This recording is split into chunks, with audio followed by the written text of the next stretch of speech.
Hello everyone! Andito na naman tayo magkakasama sa 20% ang programang Puno ng Puso para sa mga seniors at kahit hindi pa senior. At ngayong hapon, samahan niyo ako sa pag-inom ng mainit na tsaa na nagpapaalala sa atin na tuloy-tuloy pa rin ang ating pagninilay na sama-sama. Perfect. Let us praise the Lord. And give Him thanks. Perfect talaga kasi hindi ako nag-iisa. Ngayon ay sasamahan tayo ni Brother Ronald Makainag. Po. So mag-hello ka naman po sa ating lolos Hi. and lolas. Hello mga lolo't lola. Ayan, so I'm sure na marami kayong katanungan sa inyong isipan, pero alam niyo dito sa pagbubuo natin ng ating mga serye, tinuturuan tayo paano ba mag-embrace. Sino bang i-embrace natin? Embracing the cross of hope. Ang hirap naman mag-embrace ng krus. Tama ba yan, Brother Ronald? Nakahanap ka na ba ng taong easy lang sa kanya, aakapin lang niya ang bawat krus na ibibigay ng Diyos sa kanya? Oo, mahirap nga. Beyond words, no? Ang hirap talaga in actuality. Madali yun pag nangangaral ka. Apo. Diba? Nagbibigay ka ng advice. Pag nasa loob tayo ng simbahan, kaya yun. Pero pag tayo na mismo at lumalapit na, kahit layuan mo yung krus, lalapit yung krus sa'yo, at ang tanging pwedeng gawin natin pare-pareho is to embrace that. At sa partikular na araw na ito, kailangan nating batiin ang isa't isa. Happy Easter! Happy Easter. Ayan. Happy Easter So kayo ho sa inyo. rin sa inyo mga kani-kanyang tahanan, Happy Easter tayo. Kaya maganda dapat no ang ating pananaw sa buhay because the cross is not just a cross. It is actually the cross of hope because there is resurrection. So hayaan nyo naman nalangin tayong magkakasama. Hindi sa ending, kundi sa umpisa pa lang ng ating programa. I would like to share with you our Easter prayer. In the name of the Father, and of the Son, and of the Holy Spirit. Amen. The Lord is risen. Alleluia. May we feel your warm embrace this sacred day. May the glory of your resurrection remind us that nothing is impossible, for you are our living hope. Amen. Amen. Let us praise the Lord. And give Him thanks. So Brother Ronald, saan ba ang iyong ugat? Saan ba ang roots ng mga Makainag? Medyo kakaiba ang apelido ninyo. Sabi ng tatay ko, Ilocano daw po ang Makainag eh. Pero dito na po ako lumaki sa Sampaloc po. So Manilenyong Manilenyo Manilenyo, na. opo, Manilenyo. Malaki po ba ang pamilya ng Makainag? Maliit lang po pero halos magkakamag-anak po talaga magkakakilala po talaga dahil maliit lang po. So ikaw ba'y inabutan mo ba ang lolo at lola? Yes po, on both sides. Wow! Inabutan So, ko po. grasya yan ng Diyos, ha? Opo. Kasi bihira yun na talagang kumpleto pa yung set, ika nga. Marami ho ba kayong magkakapatid? 4 po kami. Apo. All boys ba kayo? 3 boys and 1 girl. Aba, nagkaroon ng prinsesa talaga. Apo. At dahil naabutan nyo ang inyong lolo at lola, ano ba, spoiled ba kayo sa lolo at lola ninyo? Well, hindi naman po. Pero may mga memories ako na hindi ko basta-basta makakalimutan sa on both sides. Especially sa grandparents ko sa sa nanay ko po. Sa mother side? Sa mother side, At mas madalas mo ba silang nakasama? Hindi, yun nga the irony of it is, bihira ko lang sila makasama. Tuwing summer lang po, summer vacation. Wow. So, ikaw ang pumupunta sa kanila o sila ang pumupunta sa Pumupunta inyo? po ako doon sa probinsya. Aba, di madami kami. kang memories nga talaga doon. Kasi yun yung mga looking forward kayo eh. So, hindi naman kayo sunudan loko sa lolo't lola. Hindi po, po sila religious po yung lolo't lola ko sa sa mother side. Opo. So, masasabi mo bang doon mo namana ang iyong faith? Maaari po. Kasi doon talaga pagka tungtong ng pagkalembang ng simbahan talagang umuwi na kami. Tapos lumuluhod kami, nag-oorasyon kami. Wow. So inabot mo pala yon na Apo. sa orasyon nakaluhod talaga. Nakaluhod talaga, opo. Doon. Talaga. Oo. So nahubog ka sa ganung pamamaraan.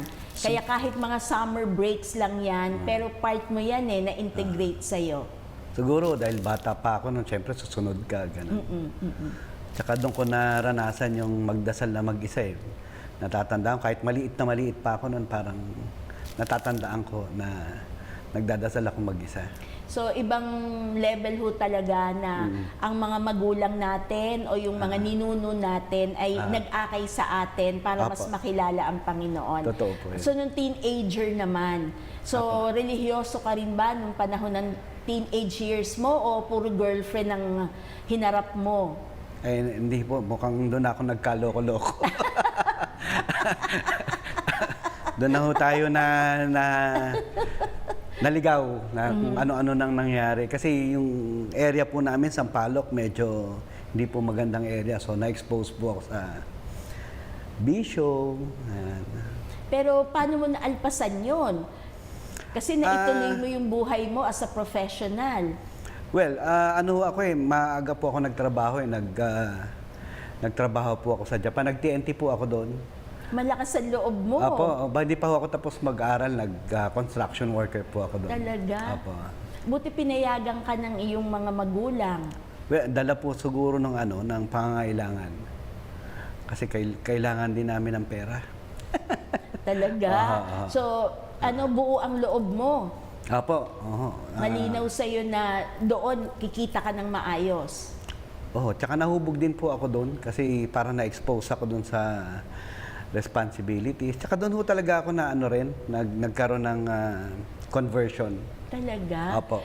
Kagulat-gulat yan ha? Apo. Kasi Japan.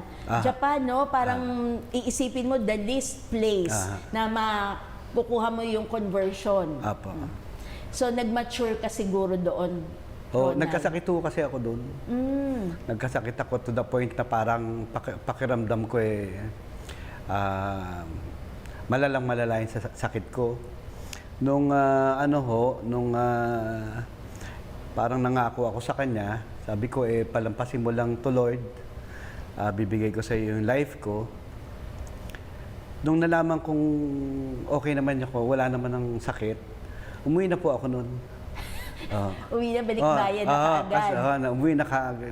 Kumbaga ang pangako ko noon, magsosorry ako doon sa mga pinaluha mo. Apo, parang ganun po. Totoo yun, ganun. So, Ayan ang asawa ko. Mukhang marami-rami yan. Ngayon na lang nalala. Mukhang marami-rami yan. Pero nakakagulat po, parang chill-chill ka lang nung sabi mo nga, batang Sampaloc. Di chill-chill ka lang talaga. Pero nung kinailangan na, call of duty nga na matatawag, kailangan mong pumunta ng Japan at buo ang loob mo na may magandang mangyayari sa'yo doon. So, totoo naman pala. Ang magandang nangyari doon, hindi lang yung economic side ng iyong buhay, kundi ang nakakatawas, lumayo ka pa para mas higit mong makilala ang Panginoon. Tama po. Pwede bang malaman ano ba yung sakit na yon na talagang bumait ka bigla? Akala ko may AIDS ako. Talaga? Opo. Kasi yung mga simptomas. So, nagpa-AIDS test ako sa Japan. Kasi nung time nun, maraming Japayuki nun sa bansa. Parang sa Pilipino nung araw, napakadali lang na tsaka bata ho ako. So, parang hindi ko lang sila kinakailangan ligawan, parang gano'n. Tama. So, madali yan Madali para lang sa'yo. ho. So, nung may nagkasakit ako, kala ko AIDS. So, nagpa-AIDS test ho ako. May long vacation long holiday sa Japan. Nagpa-AIDS test ako, nag-holiday sila, so hindi ko makuha yung resulta. Kaya ang haba nung torment. Ang haba ng Holy Week mo. Ang mahal na araw. Napakahaba. Mahaba, Totoo. Parang tinuruan ka ng leksyon, brother. Totoo yun. Totoo Parang po yun. ganon, Totoo So, po yun. nakakatuwa itong kwentuhan natin kasi ngayon looking back na lang Pero nai-imagine ko yung nightmare na naghihintay ka talaga. Kakatapos na Holy Week natin kasi Easter na ngayon, di ba? Pero tama yun, di ba? Yung Paschal Triduum mo natin, naaalala nyo, lolos and lolas, yung Sabado de Gloria natin, atin, laging silence yan, di ba? Kasi tinuturuan tayong mag-abang nung Easter Sunday, yung resurrection ng ating Panginoon. Mukhang ang kapatid natin ngayon, talagang dumaan din sa ganong level. Kaya habang nag-iintay ka, nai-imagine ko, dasal ka ng dasal yung mga Apo. panahon na yon. Winter po yun eh. Pupunta ako doon sa bodega namin eh. Mag-isa ako doon lumuluhod eh. Nalaman ba yan ng pamilya mo dito na dumadaan ka sa ganong krisis? Nung nagsabi po ako na magsosorry ako kina ganito, kina ganyan, para nagtataka sila, ano nangyari dito? Nangyari? Oo, totoo. Hinahanap ko yung, pakihanap po si ganyan, magsosorry ako. Talaga. Ay, mga ganon. So finally, nung nakuha mo na yung result, wala nang makapigil sa'yo. Uuwi ka na talaga. Nung nakita ko negative, parang nagdalawang isip, sabi mo, magbabago ka. Eh bakit? Ngayon, negative na. So, sabi ko, tinuloy ko na. Umuwi na ako. Kaya ang pangako ko sa kanya, magsosorry ako doon sa mga. Yes. Ang ganda naman. Let us praise the Lord. So, merong mga twist no, na nakakaaliw, pero parang biglang diretso, conversion story talaga to. At pinagkalooban ka ng ikalawang pagkakataon ng ating Panginoon. So, tinutuo mo. Pagbalik mo ng Pilipinas, nagsorry ka talaga? Inanap ko yung iba. Yung iba parang hindi na maganda mag-sorry. May mga asawa na eh. Baka ma-issue pa, baka mahalungkat pa yung mga bagay na hindi na dapat mahalungkat. Pero at least nandun yung gesture mo talaga, no, na ibangon muli ang iyong sarili at binigyan ka ng grasya ng Panginoon. So, ang saya-saya ng magulang mo nun. Siguro. Kasi, di ba, biglaan yun nakakagulat yun na walang namuwersa sa'yo.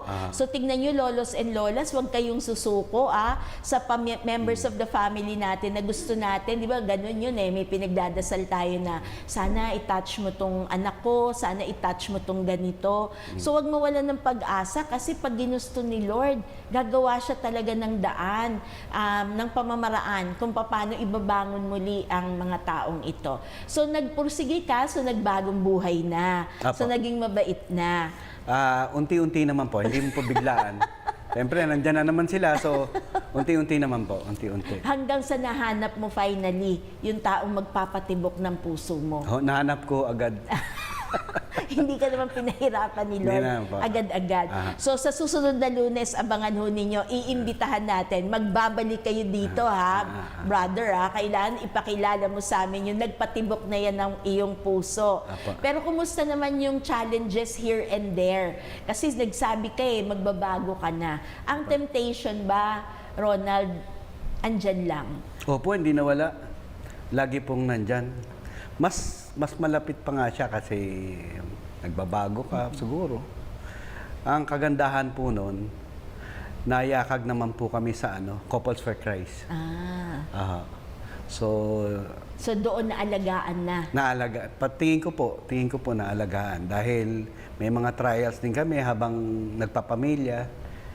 Hindi naman po madali yung buhay dito sa atin. Naku brother, yan trials na yan sa pamilya. Pwede ko bang tanungin ng misis mo? Ngayon pa lang nag-aasa ko ng permission. Pwede naman po. Para pagbabalik, yung side ho, nung kanyang misis ang maririnig natin. Hindi lang yung side mo, Pero sabi mo nga, here and there ang mga temptations and challenges at kasama na rin dyan yung mga trials. So nakakatulong pala, yung meron tayong mga asosasyon, organizations and movements sa simbahan para tayo ay maitawid talaga. So ikaw ba ay nag-active din sa parokya? Opo. Nung lumipat po kami sa Cavite, meron kasing maliit na pastoral center sa amin, hindi pa siya simbahan. So, multipurpose lang po siya. So, nakita ko kailangan ng worker. Bukod sa yung conversion nung from multipurpose to parang chapel na na inayos lang namin. Every Sunday po 'yon ginagawa. So, nakita ko kailangan ng worker, so sumali po ako. So talagang ininvest mo na ang iyong sarili sa service para sa Panginoon. Tsaka gustong-gusto ko po. Ang nakikita ko doon hindi ako, mas gusto ko nung tawagin akong worker Kasi po, naglalagay pa kami ng lona, mga silya, nililinis namin. At masaya mong ginagawa yan. Opo, masaya po. So parang kung titignan yung larawan mo talaga, ibang-iba ka nung nasa Sampaloc ka. Ay, oo. Noong mga panahon Oo. na yon. Adik ako nun eh. Ano ba yan? Literal ba yan? O joke lang yan? Hindi, totoo po. Na, ano, At totoo. Totoo talaga. Oo, nagmamariwana ako dati. So parang ibig sabihin, very positive pa na napunta ka ng Japan. Kasi parang na-pull out ka mula dun sa sitwasyon na yon. Kaya lang doon, iba naman ang tripping mo. hindi na mariwana doon na iba naman ang landas. Pero ang Diyos nga talagang full of surprises eh, di ba? So imaginein mo yung larawan na yon, di ba? Walang tao ang makakapagsabi na, naku, itong si Ronald, makikita ko magiging lay minister, parang malabo. Malabo po. Pero ang Diyos wala imposible sa Kanya. Kaya nga tama yung tema nating pinag-uusapan ngayon, embracing the cross of hope. So mukhang embrace mo muna yung cross. Akapin mo muna yung cross bago mo makita yung liwanag ng pag-asa na mismong pinagdaanan mo talaga. Apo. So nung dumadaan yon, kumusta naman ang magulang mo? Kasi aminado ka naman sa mga nakaraan mo. Ang parents ko ever since talagang ano naman ako, gumagalang naman sa kanila. Kahit na nung medyo loko-loko ako, pagdating sa kanila, Behave ka. Behave po. Hindi natin sila, parang iba yung, maayos naman po yung pagpapalaki nila. Kasi hindi naman po kami magkakapatid na ganun, parang ako lang eh. Tapos, okay naman po sila, tsaka ako rin naman, on my part, hindi ko naman po sila kinakalimutan na tulungan din. All throughout, hanggang ngayon po. Salamat sa Diyos. kaya- So nakakatuwa sila man, lumulundag din ang puso nila kasi nakita nila yung naging progress mo sa iyong buhay. Pero ang mga challenges mo, hindi lang naman panahon ng kalokohan mo at kabataan. Apo. Nung nagsiserve ka na sa Panginoon, naka-encounter ka pa rin ba ng mabigat-bigat na krus? Na dumaan ka ba sa Kalbaryo? Kasi minahal ka na ng Diyos, minahal mo na rin siya. At sabi mo nga talagang ang mga kamay mo kumikilos para makapaglingkod sa Kanya. Apo. Yun ho ang parang gusto kong sabihin, yung mga kamay ko kumikilos noon. So, eto last year lang naman po nangyari ito sa akin eh. Nung nakuryente po ako doon sa may pinuputulan ko po kasi yung puno, tinitrim ko po. Malapit na siyang umabot doon sa high tension wire nung nakuryente po ako. Kanino bang bakod yan? Bahay po namin medyo mataas lang po kasi. Kala ko yung sa sinisembisyohan ng parokya, hahabulin ko eh. Pero sa bahay niyo pala. Bahay po namin, oo. mataas po kasi siya. So hindi pala maganda mataas ang bahay. O, Yun ang moral of the story. Opo, wag kong magpapatay yung malaking bahay. Kasalanan ng malaking bahay. Kasalanan kasi. po. Parang So, yun nga naiisip ko rin pa minsan, baka hindi yata tamang malaking bahay. So, hindi naman kalakihan, pero mataas po siya. Malapit na dun sa high tension wire. So hindi mo hilig ang gardening. Kinakailangan kong putulan yung puno dahil aabot siya dun sa high So tension wire. kailangan mong gawin. Kailangan ko kong gawin. Dapat ang Meralco po ang gagawa nun, kaya lang. So akala ko naman hobby mo yan, no? Pero sabi mo dala ng pangangailangan para maiwasan na umabot nga doon. Apo. Nagkusang loob ka na para Lagi hindi... po. Lagi ko po ginagawa. So ikaw na talaga gawain mo na yon. So dapat nananawagan tayo ngayon sa mga kinauukulan na dapat na gumagawa yan, di ba? Pero ganun pa man sa kagandahang loob mo, ginawa mo. Pero ano po yung malungkot na nangyari nung pinuputol mo na yung mga halaman na yon? Apo. Actually, may mahaba po akong tool. Hindi ko na ho namalayan kasi kinausap na rin ako ng Meralco noon na hindi naman kinakailangan dumikit doon. Basta lumapit ka lang ng within a certain distance, parang aabutin niya na yung parang kikidlatan niya na yung tool mo. So siguro ho yun na nangyari sa akin kasi nawala na ho ako ng malay noon. So sinong nakasaksi sa'yo nung nangyayari ang lahat ng yan? Yung asawa ko po. Talaga. Dapat talagang pabalikin mo dito sa Lunes ang misis mo nang marinig natin talaga yung anggulo nung kanya. Pero as far as you are concerned, malinaw sa'yo, yun ang gagawin mo sa araw na yon, Aba. tapos nag-blackout ka na. Opo. Ang asawa ko po kasi, kaka-opera lang din. Pinalitan po siya ng hip joint. Oh. So, inaalagaan ko siya nung kaya lagi kami sa bahay. Wala pang isang buwan yata nung... So, hindi pa siya masyado nakakalakad. Oo. Kasi ite-therapy pa yan, no? Opo, ite-therapy At pa. isasanayin na naman uli, no? Oo. So, 2 hip joint ang pinalitan sa kanya. Sabay. Sabay po, opo. So, yun po. Tapos nangyari sa akin. Ganun, no? So bigla siya nakatakbo nung nangyari to sa'yo. parang ganun, ho. Nai-imagine ko lang. So Parang excited ganun. na ako ma-meet yung wife mo. So gusto ko next Monday na tayo agad-agad. So nung nangyayari na ngayon, so naligtas ka na. Saan ka na nagising? Nasa ospital ka na ba? Nagkamalay ka? Intermittent ho. Nagkakaroon ako ng malay, nawawala, ganun. So nung buo na yung consciousness mo, Yun po. nakaratay ka na sa ospital po. ospital. Opo. And how did they break the news to you? Na kung ano ang kinalabasan, ano epekto ng pagkakuryente? Sunog po yung 2 kamay ko eh. Masakit po. Sobrang sakit. So kahit hindi ipaliwanag sa'yo, ang brain mo opo. nagsasabing ang sakit-sakit, may problema. Masakit yung kamay ko. Pati yung paa ko. Kasi naputol din yung ibang daliri sa paa ko. Tapos sunog po yung paa ko. Yung kamay ko naman sunog na sunog talaga. Masakit po siya talaga na parang gusto mo sumigaw sa sakit. So yung sakit pala na yun ay hindi one time. Tuloy-tuloy. So parang tuloy-tuloy. Kahit nasa ospital ka na, in pain pa rin. In pain po. So ganun pala kalupit ang kuryente. Kasi buto sa buto ho, meron akong pain reliever pero masakit pa rin. Masakit pa rin. Ho. So ang naapektuhan sa'yo ay ang iyong upper extremities, tapos sabi mo yung mga toes. Meron pa bang ibang part ng iyong katawan? Yung ano ko po, yung kidney ko, hindi nag-function. So, puro dugo lang ang lumalabas. Pumunta po si Father Miko, yung parish priest namin. Inanoint niya po ako ng holy oil. Gumana po yung pagkatapos niya yan. Talaga.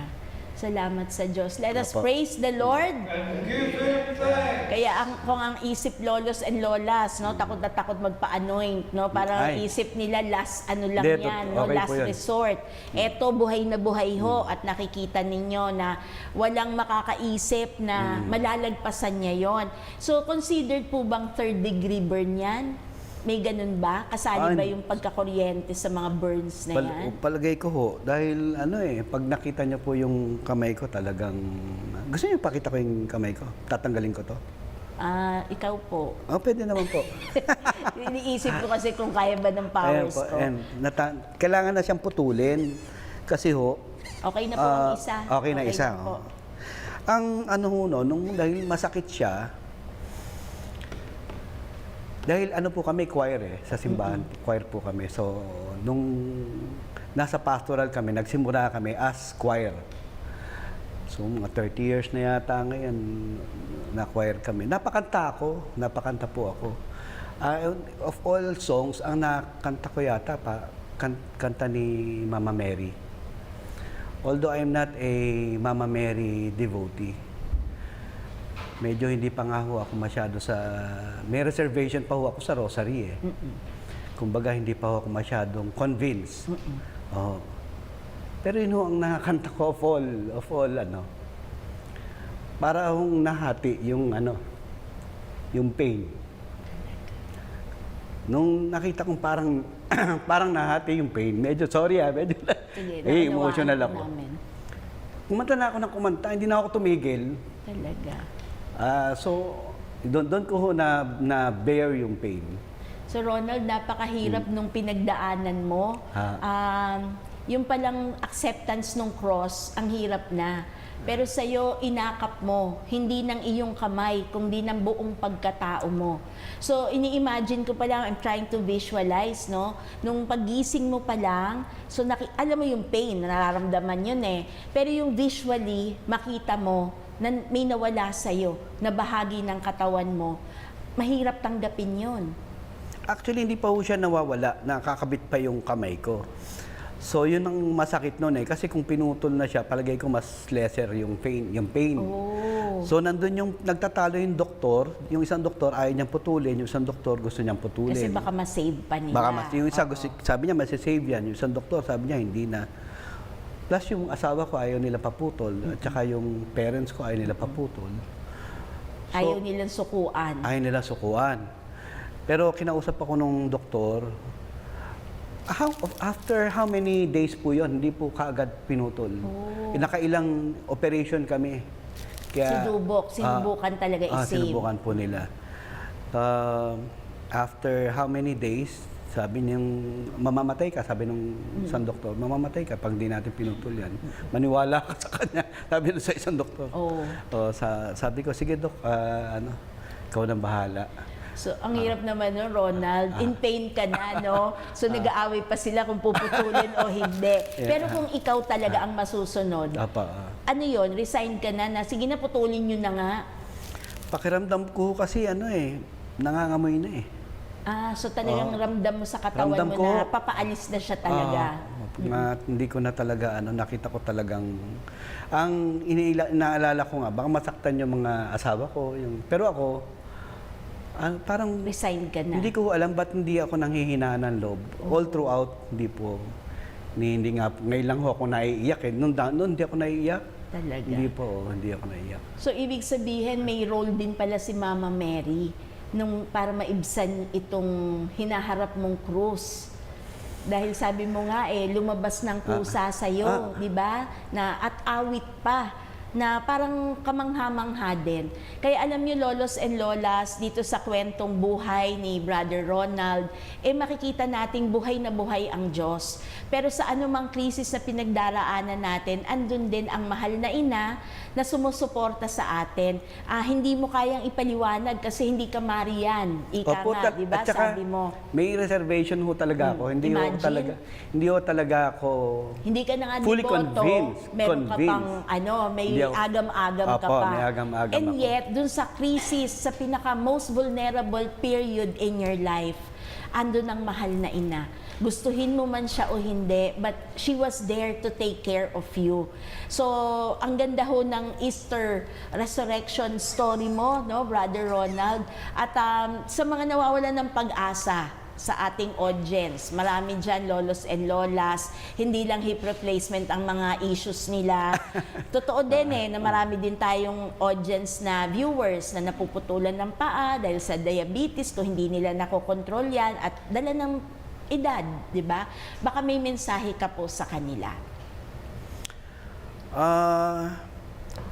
Lang ho, sorry Kung ano mang hirap yung dinadaanan natin, siguro magtiwala na lang tayo sa Kanya. Kasi hindi naman niya ibibigay sa atin yon kung hindi natin kailangan. So tingin ko, may kanya-kanyang pagdadalisay ang bawat isa. So sabi nga, kung hindi tayo dadaan sa krus, walang resurrection. So dahil alam natin na hindi naman talaga tayo para sa mundong ito, yun na nagbibigay para sa akin po, yun na nagbibigay ng kapanatagan. Tsaka parang baliwala lahat. Kasi alam natin na hindi naman talaga tayo dito. So, yun ang kung doon tayo nakatingin sa next life, wala kang problema. Tama. Kahit ano pa yan. So, Brother Ronald, napakaganda ng iyong mensahe sa ating mga lolos and lolas at sa mga followers natin. Pero totohanan, nais namin kayong anyayahan muli at nais namin makatagpo din ang iyong misis dahil alam namin na may iba ring anggulo na siya'y pinagdaanan. At hindi ko pa natatanong yung gustong-gusto kong tanungin na talaga may robotics ka talagang baon. So, next episode ho, ayan ang mga katanungan ninyo, no? Iniisip nyo ano yung suot-suot niya, nainggit kayo, parang gusto nyo rin magkaroon ng ganon. Aalamin natin kung ano ba yan at paano ba ang function na yan. Pero maganda rin ho na hiramin din natin yung kataga ng isang famous na nagkaroon ng disability, si Helen Keller. Diba? Sa kanya naman, dala naman ng pagkakasakit yun So, ang isang quotation po niya, ang sabi niya, character cannot be developed in ease and quiet. Only through experience of trial and suffering can the soul be strengthened, ambition inspired, and success achieved. At sa iyong pagdalo sa araw na ito, Brother Ronald, talaga namang hindi lang success story, kung hindi resurrection story, kung paano ang bawat isa na yayakap ang krus, pagkat ang krus na yan ay hindi krus ng pagkatalo, kundi krus ng pag-asa. So maraming salamat. Let us praise the Lord. Amen. So brother, hayaan mo na ako naman yung manalangin para sa iyo. Ay, salamat. Kasi kanina ang pagkilos ng Diyos sa iyo, yung sabi mo, ang kamay mo ang kumilos para maglingkod sa Panginoon. Pero yun din ang naging daan para dumaan ka sa kalbaryo ng buhay. In the name of the Father, and of the Son, of the Holy Spirit. Amen. More than ever, I find myself in the hands of God. This is what I have wanted all my life from my youth, but now there is a difference. The initiative is entirely with God. It is indeed a profound spiritual experience to know and feel myself so totally in God's hands. In the name of the Father, of the Son, of the Holy Spirit. Amen. Let us praise the Lord. And give Him thanks. So hindi po dito nagtatapos ang lahat. Magkikita po tayo next Monday. Bye-bye!